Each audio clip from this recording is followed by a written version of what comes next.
Боловсролын байгууллагын сурвалжлагчдад тэтгэлэг, зээл, буцалтгүй тусламж, дэмжлэг үзүүлэх журмыг бол шинжилэн батал засгийн газрын тогтоол гарлаа.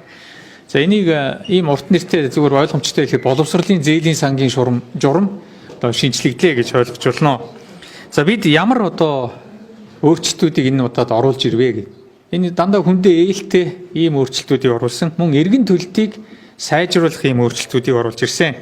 За нэгдүгээрт бол дэлхийн шилдэг ихтэй сургуульд эсэж суралцдаг за бакалаврын түвшинд бүтэн хугацаагаар олгодог байсан энэ зохицуултыг өөрчлөөд хоёр дээр нэмэх нь хоёр хөтөлбөрийн хүрээнд хэрэгжүүлэхээр болсон.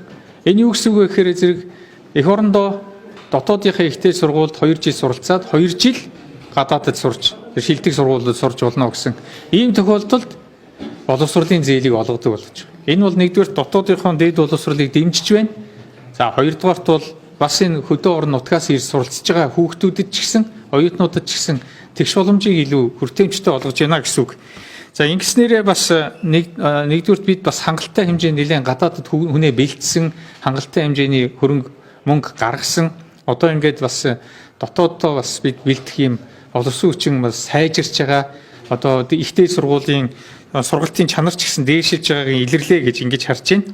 За мөн одоо малчны тухай хуульд заасан байгаа. 10-аас дээш жил малчнаар ажилласан энэ өрх бүлийн одоо хүний нэг хүүхдийг одоо сургах энэ асуудлыг бас энэ боловсролын зээлийн сангийнхаа журамд оруулж ирж байна. Энэ өөрөө хуулийн заалттай.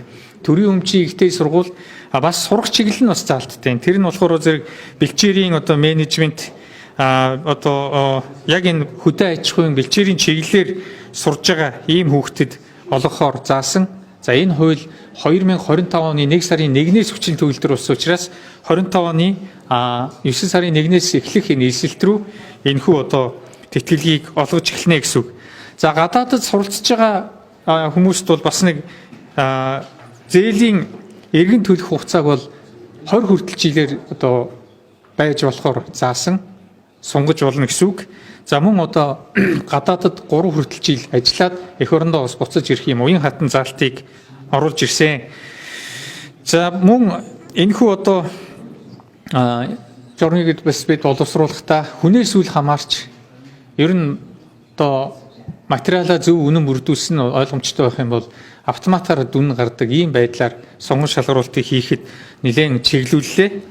За ингэснээр бас энэхүү журам бас ингэж өөрчлөгдснөөрөө бол бас олон одоо өрхүүлүүдэд бас боломжийг бий болгож байна гэж харж байна. Энэ тухайлбал нэг жишээ хэлэхэд урд нь нэг өрхийн 2 хүүхэд тийм ээ сурахыг бол хязгаарладаг байсан. Одоо бол юм тэнцсэн бол одоо хэдэн ч хүүхэд суралцж бас болохоор ингэж заасан.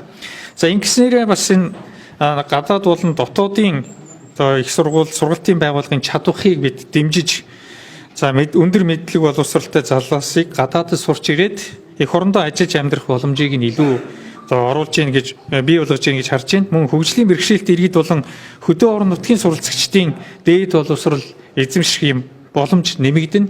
Мөр хөгжлийн бэрхшээлтэй иргэдэд зориулсан тусгай бүр бүлэг гаргаж ингэж оруулж ирсэн байгаа.